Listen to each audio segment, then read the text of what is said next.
Akashvani Hassan FM ಕಂಪನಾಂಕ 102.2 megahertz.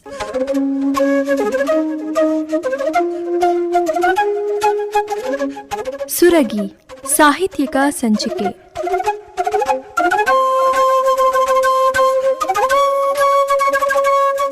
ಕೇಳಿ ಸುರಗಿ.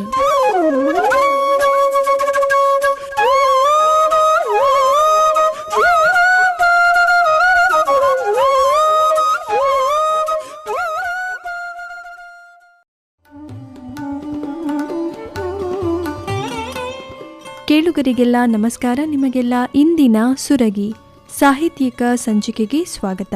ಇಂದಿನ ಕಾರ್ಯಕ್ರಮದಲ್ಲಿ ಬರಹಗಾರ್ತಿ ಹಾಗೂ ಉಪನ್ಯಾಸಕರಾದ ಭಾರತಿ ಹಾದಿಗೆ ಅವರೊಂದಿಗೆ ಸಂದರ್ಶನ.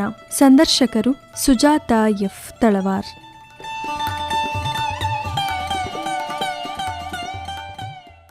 ನಮ್ಮ ಎಲ್ಲ ಪ್ರೀತಿಯ ಕೇಳುಗರಿಗೆ ನಮಸ್ಕಾರ.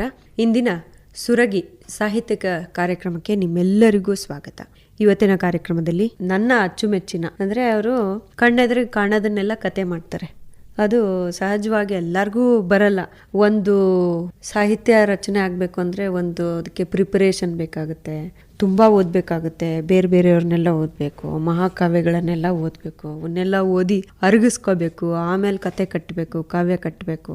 ಈ ಥರದ್ದು ಒಂದು ಅದನ್ನು ಇದೆ.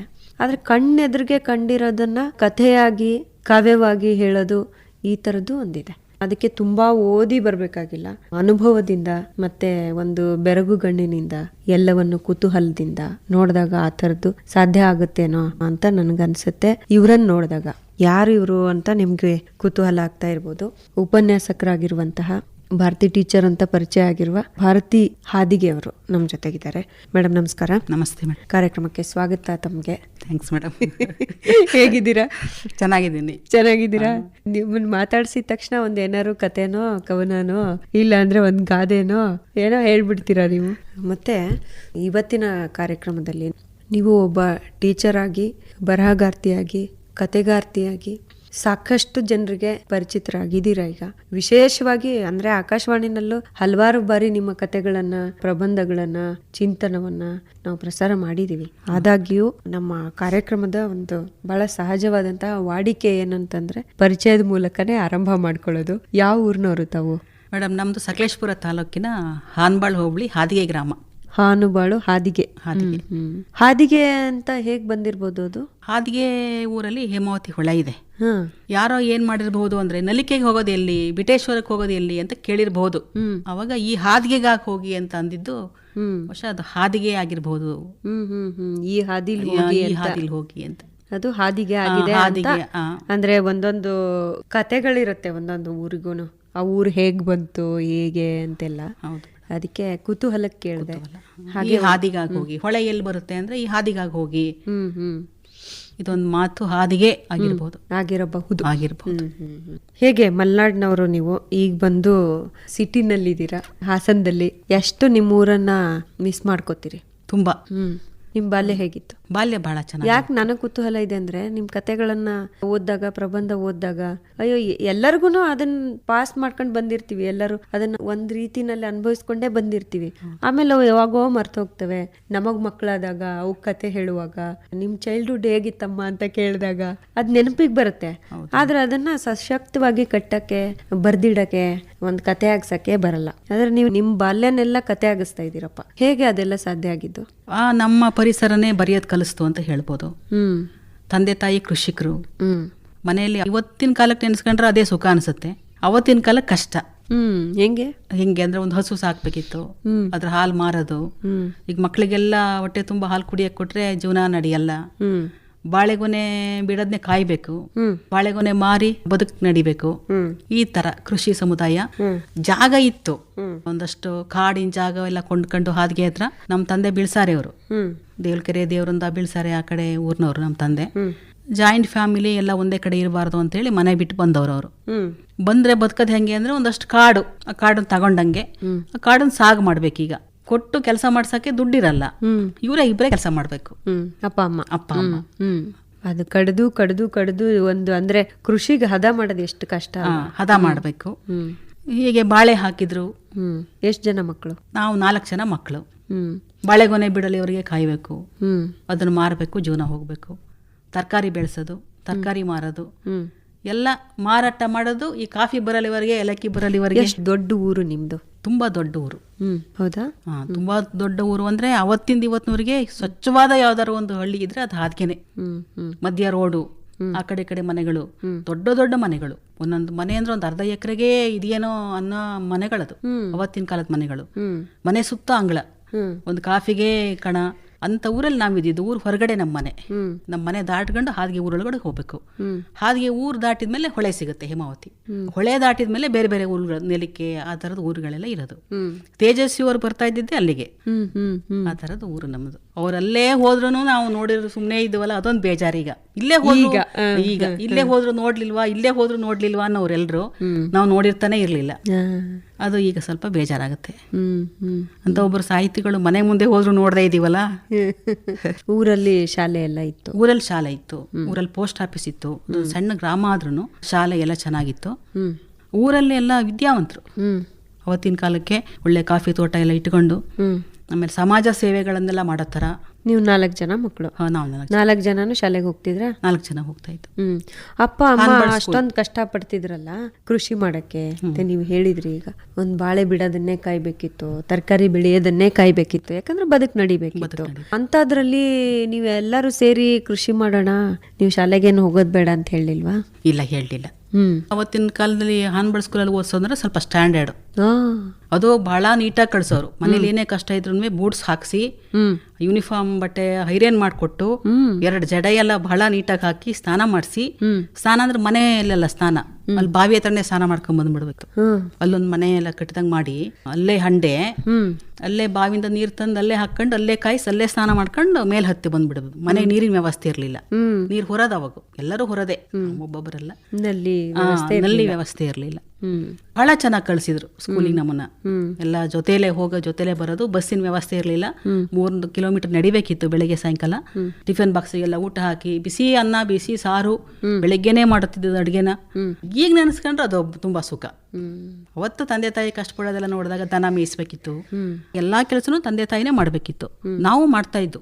ತೆಂಗಿನ ಗಿಡ ಹಾಕಿದ ತಕ್ಷಣ ತೆಂಗಿನ ಗಿಡ ನೀರ್ ಹಾಕೋದು, ಅಂಗ್ಳ ಗುಡ್ಸೋದು. ನನಗೆ ಬಹಳ ದೊಡ್ಡ ಅಕ್ಕ ಇದ್ದಾಳೆ, ಅಕ್ಕ, ನೀವು, ನಾನು, ಆಮೇಲೆ ತಮ್ಮ ತಂಗಿ.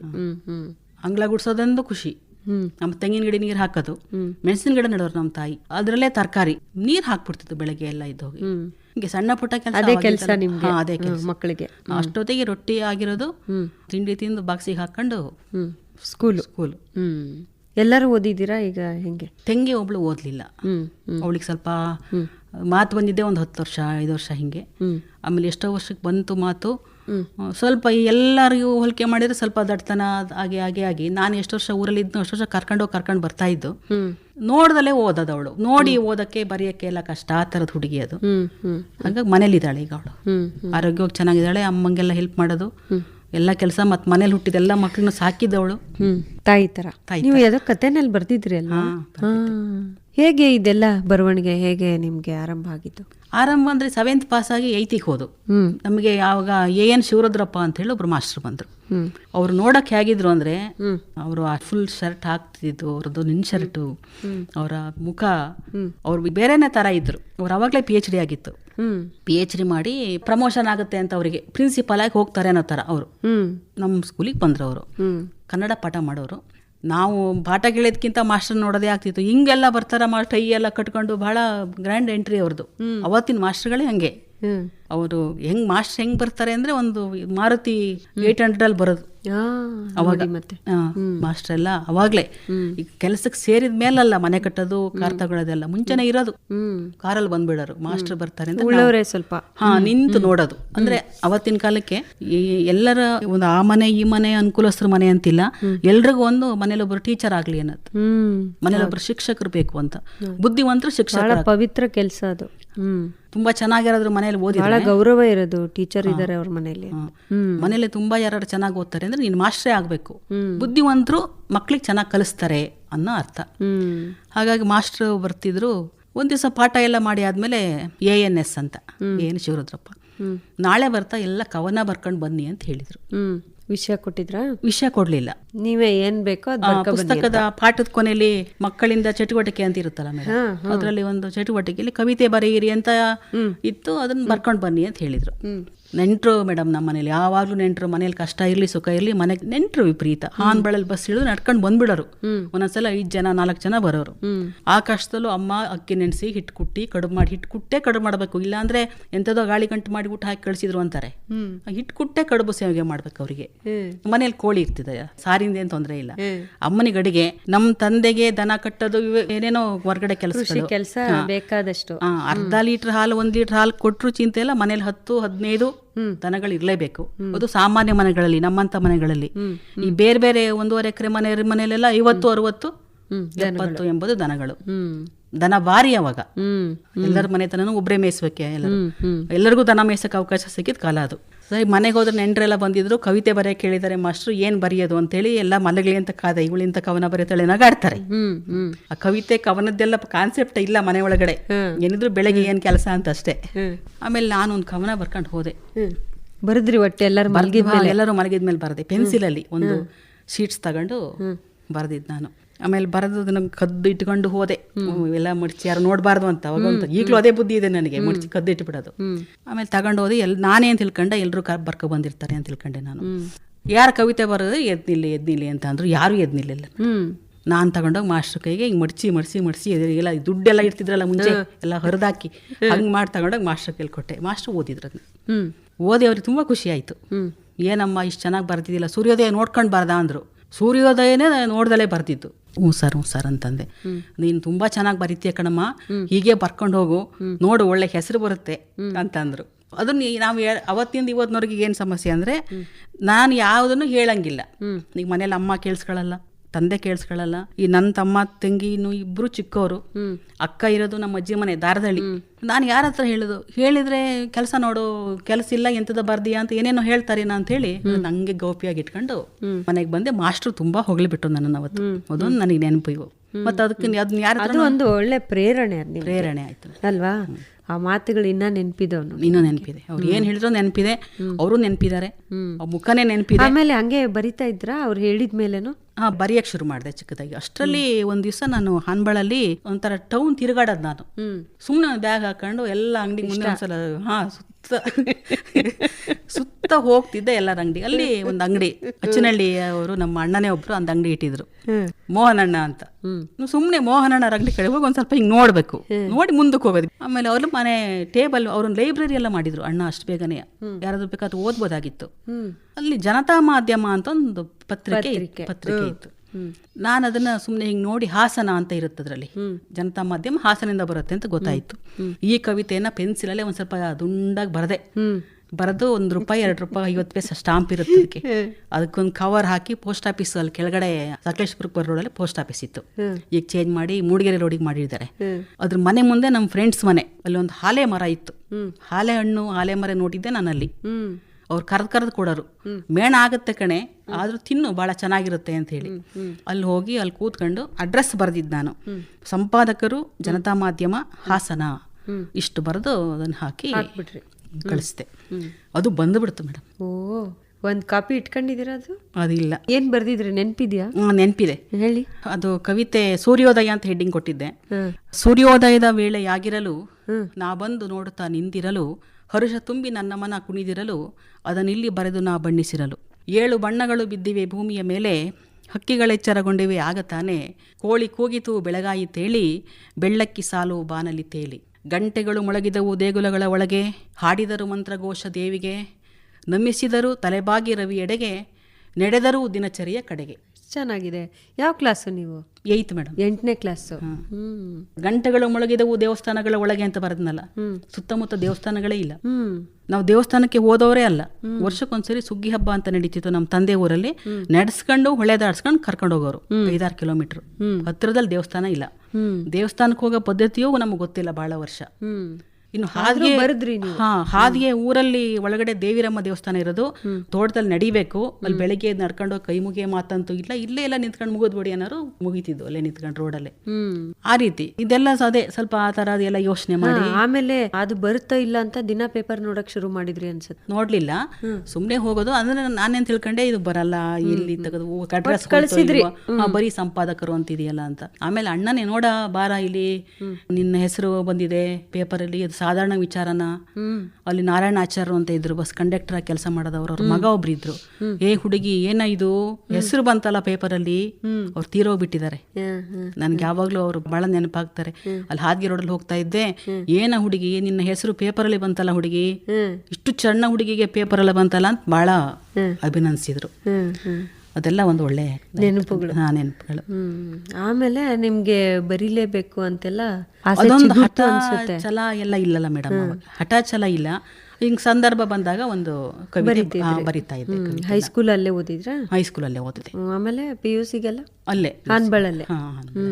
ಆಮೇಲೆ ಹಾಸನಕ್ಕೆ ಬಂದಿದ್ದೆ ಹೆಂಗೆ ನೀವು? ಸಕಲೇಶ್ಪುರ ಜೂನಿಯರ್ ಕಾಲೇಜು, ಆಮೇಲೆ ಮೈಸೂರು, ಆಮೇಲೆ ಸಕಲೇಶ್ಪುರಕ್ಕೆ ಬಂದು ಕೆಲ್ಸಕ್ಕೆ ಸೇರ್ಕೊಂಡಿದ್ದು. ಕೆಲ್ಸಕ್ಕೆ ಸೇರ್ಕೊಂಡು ಎಲ್ಲಿ ಮೊದ್ಲಿಗೆ ಸೇರ್? ಫಸ್ಟ್ ಜೂನಿಯರ್ ಕಾಲೇಜಲ್ಲಿ ಕೆಲಸ ಮಾಡಿದೆ, ಡಿಗ್ರಿ ಕಾಲೇಜ್ ಎರಡು ಕಡೆ ಏಕಕಾಲದಲ್ಲಿ ನಡ್ಕೊಂಡು ಬಂದು ಕೆಲಸ ಮಾಡ್ತಿತ್ತು. ಅದಾದ್ಮೇಲೆ ಇಲ್ಲಿಗೆ ಬಂದು ಸೆಂಟ್ ಜೋಸೆಫ್ ಕಾಲೇಜಿಗೆ ಸೇರ್ಕೊಂಡಿತ್ತು. ಇಲ್ಲಿ ಬಂದು ಸೇರಿ 20 ವರ್ಷ ಕಳೀತು. ಆಮೇಲೆ ಬರವಣಿಗೆ ಹಂಗೆ ಮುಂದುವರಿತು ಅಂತ? ಬರವಣಿಗೆ ಮುಂದುವರಿತು. ಹಾಸನಿಗೆ ಬಂದ್ಮೇಲೆ ಜಾಸ್ತಿ ಆಯ್ತು. 20 ವರ್ಷ ಕಳೀತಲ್ಲ ಇಲ್ಲಿಗೆ ಬಂದು. ಒಂದು ವರ್ಷನೂ ಒಂದ್ ದಿನನೂ ಯಾವತ್ತೂ ನಾನು ಕಾಲಹರಣ ಮಾಡೇ ಇಲ್ಲ ಬರೆಯೋ ವಿಚಾರ ಅಂತ ಬಂದಾಗ. ಅಲ್ಲಿದ್ದಾಗ್ಲೂ ಅಷ್ಟೇ. ಹೇಗೆ ಒಂದು ಗೊತ್ತು ಗುರಿ ಇರೋದಿಲ್ಲ. ಈಗ ಹೆಂಗೋ ಕವನ ಬರೀತಿದ್ರಿ, ಅಥವಾ ನಾನ್ ಕಥೆನೆ ಬರೀಬೇಕು ಅಥವಾ ಕಾದಂಬರಿ ಬರೀಬೇಕು ಅಂತೆಲ್ಲ ಯಾವಾಗ ಅನ್ನಿಸ್ತು ನಿಮ್ಗೆ? ಸಕಲೇಶ್ಪುರದಲ್ಲಿ ಅನ್ನಿಸ್ತು. ಸಕಲೇಶ್ಪುರದಲ್ಲಿ ಕೆಲಸ ಮಾಡ್ತಾ ಇದ್ದೆ. ಗಂಡಿನ ಕಡೆಯವರು ಬರೋರು ಅವಾಗ. ಮಾಸ್ಟರ್ ಡಿಗ್ರಿ ಆದ ತಕ್ಷಣ ಗಂಡಿನ ಕಡೆಯವರು. ನಮಗೊಂದು ಅವಾಗ ಕನಸಂತರ, ಅದೊಂದು ಕನಸು ಹೆಂಗ್ ಕಂಡ್ರೆ ಹೆಂಗಿರ್ಬೋದು ಅಂತೇಳಿ. ಈಗ ನಾನು ಲೆಕ್ಚರರ್ ಆಗಿದ್ರಿಂದ ಬರೋ ಲೆಕ್ಚರರೇ ಅನ್ಕೊಂಡು ಒಂದೆರಡು ಮಕ್ಕಳನ್ನ ದೃಷ್ಟಿಲಿ ಇಟ್ಕೊಂಡು, ಒಂದ್ ಗಂಡು ಒಂದು ಹೆಣ್ಣು ದೃಷ್ಟಿಲಿ ಇಟ್ಕೊಂಡು ಒಂದು ಸ್ಟೋರಿ ಬರ್ದಂಗೆ, ಎಲ್ಲರ ಅಂತವನ್ನೆಲ್ಲ ನನ್ನ ಗಂಡ ಅಂತ ಅದಕ್ಕೆ ಹೆಸರು ಕೊಟ್ಟು ಒಂದು ಕತೆ, ಆ ವ್ಯಕ್ತಿ ಹೇಗೆ ಅಂತ. ಕಾಲೇಜಲ್ಲಿ ಉಪನ್ಯಾಸಕರಾಗಿರ್ತಾರೆ, ನಾವು ಬಸ್ ಸ್ಟ್ಯಾಂಡ್ ಹತ್ರ ಒಂದು ಮನೆ ಮಾಡ್ಕೊಂಡಿರ್ತೀವಿ. ನಾನು 100 ಸರಿ ಹೇಳಿದೆ, ಬಸ್ ಸ್ಟ್ಯಾಂಡ್ ಅಲ್ಲಿ ಹತ್ರ ಮನೆ ಮಾಡಿದಿರಲ್ಲ, ಆ ಶಬ್ದ ಹೆಂಗ್ ಕೇಳಿಸ್ಕೊಳ್ಳೋದು ಅಂತ. ಅವಾಗ ಅವರು ದೇಶದ ಸಮಸ್ಯೆಗಳನ್ನೆಲ್ಲ ಹೇಳಂಗೆ ಗಂಟೆ ಹೆಂಡತಿ ಕೂತ್ಕೊಂಡು ಮನೆ ಕಟ್ಟೋದು ಮಠ ಕಟ್ಟೋದು ಮಾತಾಡೋದಲ್ಲ. ಹಿಂಗಿದೆ ನೀರಿನ ಸಮಸ್ಯೆ, ಹಿಂಗಿದೆ ಗಾಳಿ ಸಮಸ್ಯೆ, ನೀನು ಇದ್ರ ನಡುವೆ ನಾವೇ ಬಸ್ ಸ್ಟ್ಯಾಂಡ್ ಪಕ್ಕದಲ್ಲಿ ಇದೀವಿ ಅಂತ ಹೇಳ್ತಾ ಇದೆಯಲ್ಲ, ನಾವು ತಗೊಳ್ಳೋಣ ಮನೆ ಕಟ್ಟೋಣ, ಸ್ವಲ್ಪ ಸಮಾಧಾನದಿಂದ ಇರೋ, ಹಿಂಗೆಲ್ಲ ಹೇಳೋ ತರ ಒಂದು ಕತೆ ಮಾಡಿ ಅಲ್ಲಿ 1-2 ಮಕ್ಕಳು ಕತೆ ಬರೆದ್ರಿ. ಈಗ ನಿಮ್ಮ ಕೃತಿಗಳೆಲ್ಲ ಬಂದಿದೆ. ಅದೆಲ್ಲ ನೀವು ಅನ್ಕೊಂಡಿರ್ಲಿಲ್ಲ ಮೊದಲು ಕವನ ಬರೆದಾಗ ನಾನು ಇಷ್ಟೆಲ್ಲ ಬರೀತೀನಿ ಮುಂದೆ ಅಂತ? ಅಲ್ಲ ಇಲ್ಲ ಮೇಡಮ್, ಪ್ರಬಂಧ ಬರೀಕ್ ಶುರು, ಹೈಸ್ಕೂಲಲ್ಲೇ ಪ್ರಬಂಧ ಬರೀಕ್ ಶುರು ಮಾಡಿದೆ. ಆ ಪ್ರಬಂಧ ಕಟ್ಟೋ ಕಲೆ ನನಗೆ ಗೊತ್ತಾಗ್ಬಿಡ್ತ ಅವಾಗ, ಅದನ್ನ ಯಾಕೆ ಕಟ್ತಾ ಹೋಗ್ಬೇಕು ಅಂತ. ವರದಕ್ಷಿಣೆ ಅವತ್ತಿನ ಕಾಲದ ಇದೆಲ್ಲ, ವರದಕ್ಷಿಣೆ, ಅನಕ್ಷರತೆ, ಅವು ಇವು ಎಲ್ಲ ಪ್ರಶ್ನೆ ಕೊಡೋರಲ್ಲ, ಅದಕ್ಕೆಲ್ಲ ಬರೆಯೋದು. ಆಮೇಲೆ ಬರಿತಾ ಸಕಲೇಶ್ಪುರಕ್ಕೆ ಬಂದು ಕೆಲಸಕ್ಕೆ ಸೇರಿದ್ಮೇಲೆ ಪೇಪರ್ ಓದ್ತಿದ್ದೆ, ಲೈಬ್ರರಿಗೆ ಹೋಗ್ತಿದ್ನಲ್ಲ, ಕಾಂಪಿಟೇಷನ್ ಶುರು ಆಗ್ಬಿಡ್ತ. ಅಲ್ಲಿ ಪ್ರಬಂಧ ಸ್ಪರ್ಧೆ ಅಂತ ಬರೋದು. ಒಂದು ಪ್ರಬಂಧ ಸ್ಪರ್ಧೆ ಬಿಡ್ತಿರ್ಲಿಲ್ಲ ನಾನು, ಎಲ್ಲಾ ಪ್ರಬಂಧನೂ ಬರಿತಾ ಇದ್ದೆ ನಾನು. ಎಲ್ಲದರಲ್ಲೂ ಪ್ರೈಸ್, 500 ರೂಪಾಯಿ ಫಸ್ಟ್ ಪ್ರೈಸ್ ಆ ಕಾಲಕ್ಕೆ. ಆಮೇಲೆ ಬರೆಯಕ್ಕೆ ಶುರು ಮಾಡಿದಾಗ ನಾನೇನ್ ಮಾಡ್ತಿದ್ದೆ, ನನ್ನನ್ನು ಏನು ಫಸ್ಟ್ ಪ್ರೈಸ್ ಬಂದ್ರು ಅಂದ್ರೆ ನಂಬ್ತಾರ ಇಲ್ಲ ಅನ್ಕೊಂಡು ಆ ಲೆಟರ್ ಕೊಟ್ಟು ಬರ್ದಿರ್ತಾರಲ್ಲ ಅವರು, ಪ್ರಥಮ ಬಹುಮಾನ ಅಂತ ಬರ್ದಿರ್ತಾರಲ್ಲ, ಅದನ್ನ ತೋರ್ಸೋದು. ಈಗ ನೀವ್ ಎದುರು ಸಿಗ್ತೀರಿ ಅಂದ್ರೆ ನಿಮ್ಗೆ ತೋರ್ಸೋದು. ಇಲ್ಲಿ ಯಾರಾದ್ರೂ ಒಬ್ರು ಬಂದ್ರು ಅಂದ್ರೆ ನೋಡಿ ನಂಗೆ ಫಸ್ಟ್ ಪ್ರೈಸ್ ಬಂದಿದೆ, ನಾನೇ ಹೇಳ್ಕೊಂಡ್ರೆ ನಾನು ನಂಬಿದೆ ಇದ್ರೆ ಆ ತರದ್ ಯಾಕೆ ಬಂದಿತ್ತೋ ಗೊತ್ತಿಲ್ಲ, ಹಂಗ ಅನ್ಕೊಂಡು ಹೋದೆ. ಹೋಗ್ತಾ ಒಬ್ಲೇಶ್ ಗಟ್ಟಿ ಸರ್ ಮನೆಗೆ ಹೋದೆ ನಾನು. ಅವ್ರಿಗೆ ತೋರಿಸ್ದೆ, ನೋಡಿ ಪ್ರಬಂಧ ಬರ್ದಿದ್ದೀನಿ. ಅವರು ಹೇಳಿದ್ರು, ನೋಡಮ್ಮ ನೀನು ಪ್ರಬಂಧ ಬರ್ಕೊಂಡೆ ಇದ್ದು ಬಿಡ್ಬೇಡ, ಬೇರೆ ಬೇರೆ ಅವಕಾಶಗಳಿದೆ, ನಿನಗೆ ವಿಷಯ ಗೊತ್ತಲ್ವಾ, ನೀನ್ ಯಾಕೆ ಶೈಕ್ಷಣಿಕ ವಿಚಾರಗಳನ್ನ ಇಟ್ಕೊಂಡು ಬರೆಯಕ್ಕೆ ಶುರು ಮಾಡಬಾರ್ದು, ರಫ್ ಆಗಿ ಬರಿ. ಒಂದು 10 ಪುಸ್ತಕ ನಾನೇ ಕೊಡ್ತೀನಿ, 10 ಪುಸ್ತಕನ ಸಬ್ಜೆಕ್ಟ್ ಕೊಡ್ತೀನಿ ನಾನು, 10 ಪುಸ್ತಕ ರೆಫರ್ ಮಾಡು, ನೋಟ್ಸ್ ಬರಿ, ಆ ನೋಟ್ಸ್ ತಿನ್ಬೇಕಾದ್ರೆ ನಾನು ಯಾಕೆ ನೀನು ಬರೆಯಕ್ಕೆ ಶುರು ಮಾಡಿದ್ರು, ಶೈಕ್ಷಣಿಕ ಕೃತಿಗಳನ್ನ ಬರೆಯಕ್ಕೆ ಶುರು ಮಾಡಬಾರ್ದು ಅಂತ ಹೇಳಿದ್ರು. ಬರೆಯಕ್ಕೆ ಶುರು ಮಾಡಿದೆ. ಈಗ ಯಾವ್ಯಾವ್ದು ಬಂದಿದೆ? ಭಾರತೀಯ ಸಮಾಜ, ಆಮೇಲೆ ಗ್ರಾಮೀಣ ಸಮಸ್ಯೆಗಳು, ಸಾಮಾಜಿಕ ಸಮಸ್ಯೆಗಳು, ಭಾರತದಲ್ಲಿ ಮಹಿಳೆಯರು, ಅದು ಸುಮಾರು 2-3 ಮುದ್ರಣ ಆಯ್ತು. ಮೈಸೂರು ಯೂನಿವರ್ಸಿಟಿ ಮತ್ತೆ ಬೆಂಗಳೂರು ಯೂನಿವರ್ಸಿಟಿ, ಶಿವಮೊಗ್ಗ ಪರಿಸರ ಅಧ್ಯಯನ ಬರೆದೆ. ಆಮೇಲೆ ಪರಿಸರ ಅಧ್ಯಯನ ಇಡೀ ರಾಜ್ಯಾದ್ಯಂತ ಓಡಾಡಿದ ಪುಸ್ತಕ ಅದು. ಮೈಸೂರು ಯೂನಿವರ್ಸಿಟಿಗೆ ಬರ್ದಿದ್ ನಾನು. ಆ ಪುಸ್ತಕ ಗದಗಿಗೆ ಹೋಗಿದೆ. ಗದಗಲ್ಲಿ ನೋಡಿ ನಮಗೊಂದು ಬರ್ಕೊಡಿ ಅಂತ ಹೇಳಿದ್ರು. ಹೀಗೆ ಶೈಕ್ಷಣಿಕ ಕೃತಿಗಳನ್ನ ಬರೆಯಕ್ಕೆ ಶುರು ಮಾಡಿದೆ. ಆರಂಭ ಆಯ್ತು. ಅದ್ರ ಮಧ್ಯದಲ್ಲಿ ಕತೆ ಬರೆಯೋದು, ಪ್ರಬಂಧ ಬರೆಯೋದು ಬಿಡ್ಲಿಲ್ಲ. ಕವಿತೆಗಳನ್ನ ಸ್ವಲ್ಪ ಕಡಿಮೆ ಆಯ್ತು. ಈ ಪ್ರಬಂಧ, ಕತೆ ಮತ್ತೆ ಈ ಶೈಕ್ಷಣಿಕ ಕೃತಿಗಳೆಲ್ಲ ಶುರುವಾದಾಗ ಸ್ವಲ್ಪ ಕವಿತೆಗಳು ಕಡಿಮೆ ಆಯ್ತು. ನಿಮ್ಮ ಇಷ್ಟದ ಲೇಖಕರು ಯಾರು? ಕುವೆಂಪು ಅವರು, ತೇಜಸ್ವಿ ಅವರು, S.K. ಕರೀಂ ಖಾನ್ ಅವರು. ಹೆಚ್ಚು ಕಡಿಮೆ ಎಲ್ಲಾ ಸಾಹಿತ್ಯ ನಾವು ಓದಿರ್ತೀವಿ. ಎಲ್ಲರೂ ಇಷ್ಟ. ಕನ್ನಡ ಪಾಠ ಮಾಡ್ತಿರಲ್ಲ, ಹಾಗಾಗಿ ನಿಮ್ಗೆ ಹೆಚ್ಚಿನ ಓದಿಗೆ ಅದು ಕೂಡ ಅನುಕೂಲ ಆಯ್ತು. ಅಲ್ಲಿ ತುಂಬಾ ಇಷ್ಟ ಅಂತಲ್ಲ, ಎಲ್ಲರೂ ಇಷ್ಟ, ಎಲ್ಲರ ಕೃತಿಗಳು ನಮ್ಗೆ ಇಷ್ಟನೇ. ಕನ್ನಡ ಸಾಹಿತ್ಯ ಓದುವಾಗ ಅದೇ ತುಂಬಾ ಇಷ್ಟ ಅಂತ ಬಂದಾಗ ಮಗ್ಚಿ ಅವೇ ಹಾಳೆ ಓದಬೇಕು ಅನ್ಸೋದು ಅಂದ್ರೆ ಕುವೆಂಪು ಅವರು, ತೇಜಸ್ವಿ ಅವರು ಬೇಗ ಓದಿಸ್ಕೊಂಡು ಹೋಗ್ತದೆ. ಮತ್ತೆ ಇಷ್ಟ ಬಹಳ. ಮಾಸ್ತಿ ವೆಂಕಟೇಶ ಅಯ್ಯಂಗಾರ್ ನಂಗೆ ಬಹಳ ಇಷ್ಟ. ದಾರಾ ಬೇಂದ್ರೆ ಅವರೆಲ್ಲ, ದಾರಾ ಬೇಂದ್ರೆ ಅವ್ರು ಇಷ್ಟ. ಅವ್ರ ಮನೆಗೆ ಹೋಗ್ಬಿಟ್ಟು ಕರ್ನಾಟಕದಲ್ಲಿ ಬರೋ ಎಲ್ಲ ಸಾಹಿತಿಗಳು, ಕವಿಗಳ ಮನೆ, ಕನಕದಾಸರಿಂದ ಹಿಡಿದು ಪ್ರತಿಯೊಂದು ಮನೆಗೂ ಹೋಗಿ ನೋಡ್ಕೊಂಡು. ಕಾದಂಬರಿ ಒಂದ್ ಕಟ್ಟಿದ್ದೀರಾ ಅಲ್ವಾ? ಕಾದಂಬರಿ ಒಂದ್ ಬರ್ದಿದೆ, ಮರಗೊಟ್ರು ಅಂತ. ಮರಗೊಟ್ರು ಏನದು? ಮರಗೊಟ್ರು ಅಂದ್ರೆ ಮರಗೊಟ್ರು ಅಂದ್ರೆ ಮನೆ ಇರೋ ಜಾಗಕ್ಕೆ ಮರಗೊಟ್ರು ಅಂತ. ಮರ ಒಂದು 12 ಗಂಟೆ 11 ಗಂಟೆ ಸಮಯದಲ್ಲಿ ಮನೆಯಿಂದ ತೋಟಕ್ಕೆ ಹೋಗಿ ಬರ್ತೀವಿ ಅಂತ ಹೋದ್ರೆ ಒಂದು ಟಕ್ ಟಕ್ ಟಕ್ ಅಂತ ಒಂದು ಶಬ್ದ ಕೇಳುತ್ತೆ. ಅದು ಇಲ್ಲಿ ಇರ್ಬೋದಾ ಅಂತ ನೋಡಿದ್ರೆ ಬೇರೆ ಕಡೆ ಕೇಳಿಸುತ್ತೆ. ಅದು ಅಲ್ಲಿಂದ ಹೋಗಿ ಇಲ್ಲಿ ಟಕ್ ಟಕ್ ಅಂತ ನೋಡಿದ್ರೆ ಅದಿನ್ನು ಇಡೀ ತೋಟ ಸುತ್ತುತ್ತೆ ನಮ್ಮನ್ನ. ಅದು ಒಂದು ನಮ್ಮ ತಂದೆ ಹೇಳಿದ್ರೆ ಅದು ಮರಗುಟುಕ. ಅದು ಏನಂತೆ ಮರಕುಟುಕ. ಅದು ಏನು ಅದ್ರದ್ದು ಅಭ್ಯಾಸ ಏನು ಅಂದ್ರೆ ಅದ್ರ ಕೊಟ್ಟು ಅಷ್ಟು ಗಟ್ಟಿ ಮುಟ್ಟ ಅಂತ. ಅದ್ರ ಉದ್ದೇಶ ಹುಳ ಹುಡುಕೋದು. ಅದನ್ನೇ ಹಿಡ್ಕೊಂಡು ಹೇಳಿದ್ರೆ ಅದು. ಹೀಗೆ ಬರವಣಿಗೆ ಸಾಕ್ತಾ ಇದೆ. ಮತ್ತೆ ಈಗ ಹೊಸ ಕೃತಿಗಳ ಬಗ್ಗೆ ನಡೀತಾ ಇದೆಯಾ? ಹಾ ಮೇಡಮ್, ಕೃತಿ ಇಲ್ಲಿ ಆಕಾಶವಾಣಿಗೆ ರೆಕಾರ್ಡಿಂಗ್ ಬರಕ್ ಶುರು ಮಾಡಿದ್ವು. ಆಮೇಲೆ ಅದು ನಮ್ಮ ಸ್ಕೂಲಲ್ಲೇ ಕರ್ಕೊ ಬಂದಿದ್ರು. ಬಾಲನಂದನ ಕಾರ್ಯಕ್ರಮಕ್ಕೆ ಹೋಗಿ ಬಂದಿದ್ದು. ಮತ್ತೆ ಈಗ ಲೇಖಕಿಯಾಗಿ ಕೂತಿದ್ದೀರಾ ನೋಡಿ. ಬಾಲನಂದನ ಕಾರ್ಯಕ್ರಮಕ್ಕೆ ಬಂದು ಹೋದವ್ರು ನಾವು. ಕವಿತೆ ಬರ್ಕೊಂಡು ಬಂದಾಗ ನೀವು ಕವಿತೆಗಿಂತ ಕಥೆನೇ ಚೆನ್ನಾಗಿ ಬರೀತೀರಿ, ಪ್ರಬಂಧನೇ ಚೆನ್ನಾಗಿ ಬರೀತೀರಿ. 1-2 ಸಲ ಕವಿತೆ ವಾಚನ ಮಾಡಿದೆ. ಆಮೇಲೆ ಪ್ರಬಂಧನೇ ಚೆನ್ನಾಗಿರ್ತವೆ, ಕತೆಗಳೇ ಚೆನ್ನಾಗಿರ್ತವೆ ಅಂತ ಶುರು ಮಾಡಿದ್ರು. ಅದನ್ನೇ ಬರದೆ ಒಟ್ಟು ಒಂದು 30 ಕತೆಗಳ ಸಂಗ್ರಹದ್ದು ಒಂದು ನಕ್ಕಾಳ ಫಾತಿಮಾ ಅಂತ ಒಂದು ಕೃತಿ. ಅದಕ್ಕಿಂತ ಮುಂಚೆ ಜೋಗಿ ಪಡದದ್ದು ಅಂತ ಒಂದು 2 ಕಥಾ ಸಂಕಲನ ಆಯ್ತು. ಇನ್ನೊಂದು ಈಗ ಪ್ರಜಾವಾಣಿಗೆಲ್ಲ ಬರೆಯಕ್ಕೆ ಶುರು ಮಾಡಿದೆ.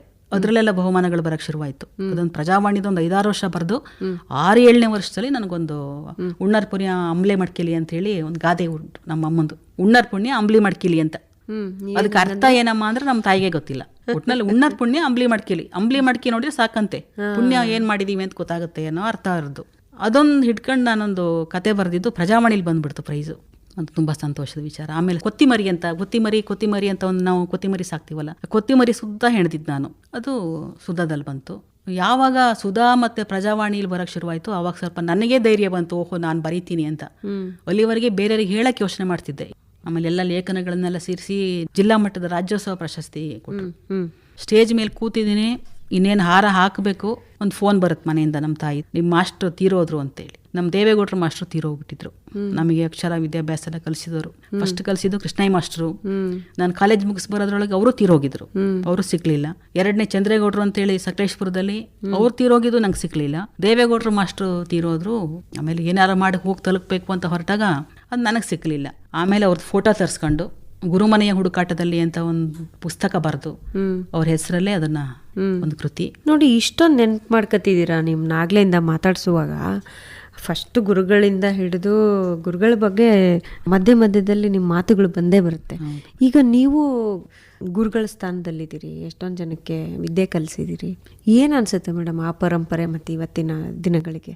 ತುಂಬ ವ್ಯತ್ಯಾಸ ಏನಿಲ್ಲ ಮೇಡಮ್. ಗ್ರಾಮೀಣ ಪ್ರದೇಶದಲ್ಲಿ ಇರ್ತಾ ಇದ್ದು ಒಂದೇ ಥರ ಬದುಕಿರ್ತಾ ಇತ್ತು. ನಾನಾ ಥರದ ಮನೆಗಳಿಂದ ವಿದ್ಯಾರ್ಥಿಗಳು ಬರ್ತಾರೆ, ಎಲ್ಲ ಒಳ್ಳೆ ಮಕ್ಕಳು. ವಿದ್ಯಾರ್ಥಿಗಳನ್ನ ಅವತ್ತಿಂದ ಇವತ್ತಿನವರೆಗೆ ನಾವು ಒಂದು ಕಂಪ್ಲೇಂಟ್ಸ್ ಅವತ್ತು ಹೇಳಿಲ್ಲ, ಇವತ್ತು ಹೇಳಲ್ಲ. ನಾನು ನಮ್ಮ ಮುಂದೆ ಬಂದು ಕೂತ್ಕೊಂಡಾಗ ಯಾರೋ 4 ಜನ ಗಲಾಟೆ ಮಾಡ್ತಾರೆ, ಅದು ಬೇರೆ ವಿಚಾರ. ಅವ್ನು ಸುಮ್ಮನೆ. ಆಮೇಲೆ ಸೂರ್ಯ ನಮಸ್ಕಾರ ಅಂತ ಮಾಡ್ತಿದ್ದು ನಾವು. ಸೂರ್ಯ ನಮಸ್ಕಾರ ಮಾಡಲ್ಲ, ಯಾರುವೆ ಹೇಳಲ್ಲ. ಸೂರ್ಯೋದಯನೇ ನೋಡಿಲ್ವಲ್ಲ, ಸೂರ್ಯೋದಯ ನೋಡಲ್ಲ ಮಕ್ಕಳು. ಸೂರ್ಯ ಮುಳುಗೋದು ಹುಟ್ಟೋದು ನೋಡ್ತಾ ಇಲ್ಲ. ಸೂರ್ಯೋದಯ ಚಂದ್ರೋದಯ ದೇವರ ದಯ ಕಾಣ ಅಂತ ಹೇಳಿದ್ರು. ಸೂರ್ಯೋದಯ ನೋಡಿದ್ರೆ ತಾನೆ ಏನೋ ಒಂದು ಉಲ್ಲಾಸ ಆಗೋದು, ಸೂರ್ಯನ ಬಗ್ಗೆ ಕಲ್ಪನೆ ಬರೋದು. ಕಾವ್ಯದ ಕಲ್ಪನೆ ಅಲ್ಲ ನಾನು ಹೇಳೋದು.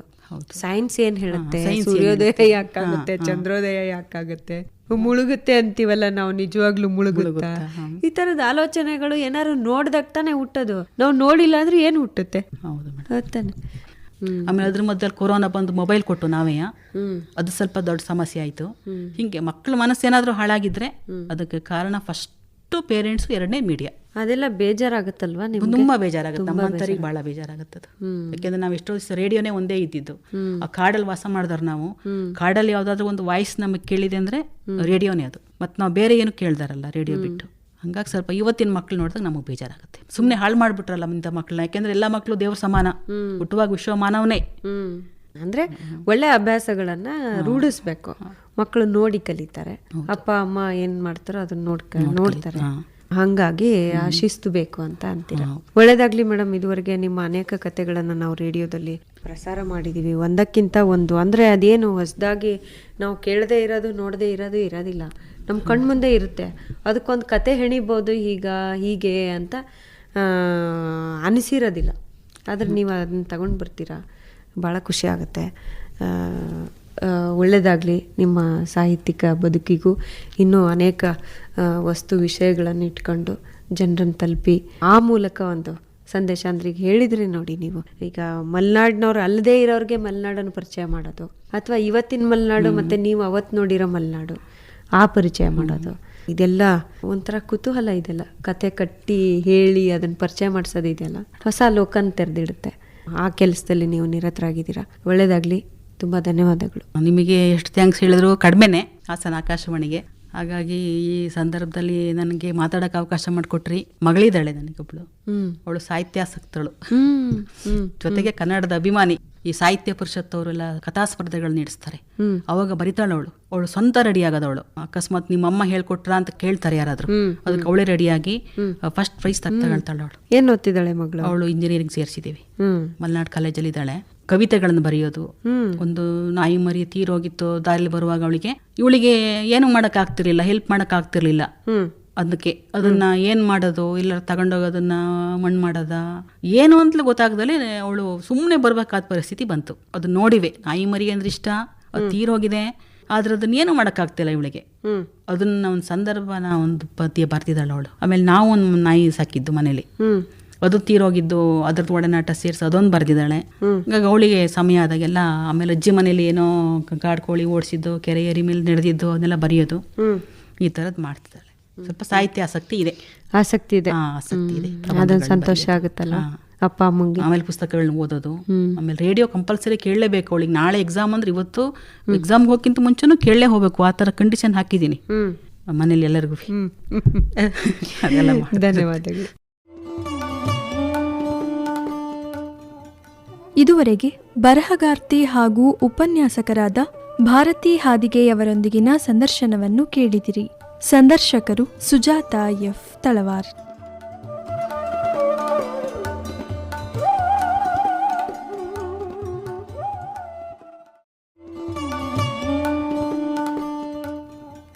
ಇದುವರೆಗೆ ಬರಹಗಾರ್ತಿ ಹಾಗೂ ಉಪನ್ಯಾಸಕರಾದ ಭಾರತಿ ಹಾದಿಗೆಯವರೊಂದಿಗಿನ ಸಂದರ್ಶನವನ್ನು ಕೇಳಿದಿರಿ. ಸಂದರ್ಶಕರು ಸುಜಾತಾ ಎಫ್ ತಳವಾರ್.